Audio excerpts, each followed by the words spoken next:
নির্বাচন নিয়ে ভাবতে শুরু করেছেন নারায়ণগঞ্জের সোনারগাঁয়ের নারীরা। তারা চান ভোটের মাধ্যমে নারী বান্ধব সরকার নির্বাচিত করতে, সেই সাথে ঘরে বাইরে সব ক্ষেত্রে নিরাপত্তার, নারীর অধিকার ও ক্ষমতায়ন সহ বৈষম্যের অবসান চান নারীরা।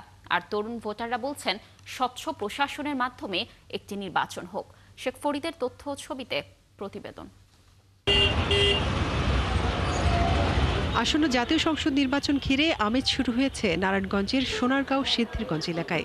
এই আসনটিতে এবার নারী ভোটার রয়েছেন 2,88,651 জন। এই ভোটারের একটি অংশই এবার নতুন।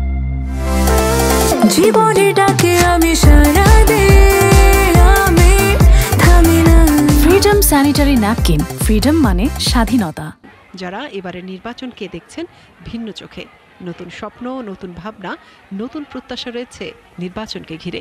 এবার আমাদের ফার্স্ট ভোট, এটা আমরা চাই নিরাপদভাবে দিতে। আর সব সচেতনতা, নিরাপদ সবকিছু মেনে, সব যেন সব নিয়মকানুন সবকিছু মেনে আমরা ভোটটা দিতে পারি। সব দিকে খেয়াল রাখতে হবে এবং নারীরা যেন খুবই ভালোভাবে কোনো সমস্যা না পড়ে যাতে ঠিকভাবে ভোটে অংশগ্রহণ করতে পারে, এই প্রত্যাশা করি আমরা। তরুণ সমাজ এখন এগিয়ে এসেছে দেশের সেবার কাজে। তো আমি বলবো যে সব জায়গা থেকেই তরুণরা থাকুক, ওদেরকে সুযোগ দেয়া হোক এবং সুশিক্ষিত মানুষ আসুক। আর নারীর অধিকার, ক্ষমতায়ন ও বাস্তবমুখী উদ্যোগের কথা বলছেন সব শ্রেণী ও পেশার নারী ভোটাররা। তারা বলছেন কর্মক্ষেত্রে পুরুষ ও নারীদের মধ্যে সকল বৈষম্য দূর হবে এবং নির্বাচনে নারীরাও সমান তালে অংশ নেবে, সেই স্বাধীনতা থাকতে হবে।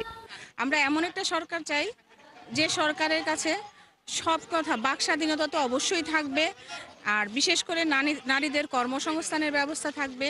নারীরা শুধু কর্মক্ষেত্রে না, নারীদের পড়াশোনায়, নারীদের রাস্তা চলাচলে, যাতায়াতে, সব জায়গায় যেন নারীদের একটা অবাধ স্বাধীনতা থাকে এবং নিরাপত্তা থাকে। নারীদের নিয়ে সেই সরকার যেন বিভিন্নমুখী কর্মসূচি হাতে নেয়।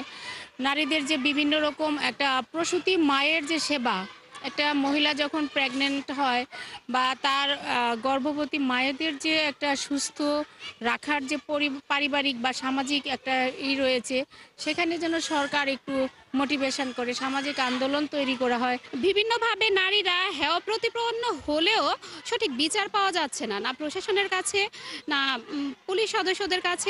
সবাই যেন কেমন যেন মুখে মুখে যেন নারী অধিকারের কথা বলে, কিন্তু কাজে কর্মে যেন আমরা সেটা পাই না। আমি মনে করি বলা হয়ে থাকে যে the hands that rocks the cradle is that hands rules the world, অর্থাৎ যে হাতে দোলনা দোলে সে হাতে বিশ্ব চলে। আমি মনে করি একজন নারী যদি সঠিক সুযোগ পায়, যদি প্রপার এনভায়রনমেন্ট পায়, তাহলে অবশ্যই সে তার নারী শক্তিকে কাজে লাগাতে পারবে। সমান যোগ্যতা নিয়ে পুরুষের পাশাপাশি কাজ করতে চান নারীরা। তাই তারা চান তাদের প্রত্যাশা পূরণ করবে এমন প্রতিনিধিকে ভোটের মাধ্যমে নির্বাচিত করতে। মনিরা কাজুরি, ৭১।